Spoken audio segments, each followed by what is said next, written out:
Пожарот помеѓу штипските села Драгоево и Селце зема поголем замав. Се движи во насока кон воениот полигон Криволак. Огинот се движи во правец према војниот полигон, према Сртотове. Бројот на вклучените во гаснење на огнената стихија е значително зголемен. Излезени сме, со механизација, со 25-6 луѓе сме тука на терен. Имаме поддршка од шумската полиција, шумското е тука со нас.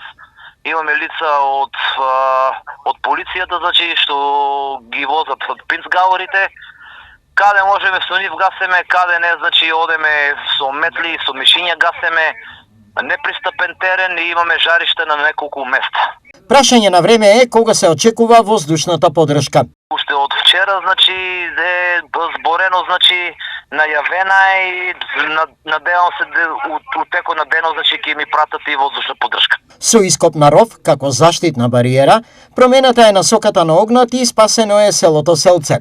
Синоќ со механизацијата успеаме да направиме еден пролаз према селото Селце, каде што е заштитено. Поради екстремната топлина, на сила останува препораката за крајно внимателно однесување на граѓаните на отворен простор, бидејќи и на малото догорче може да предизвика вистинска катастрофа, велат надлежните.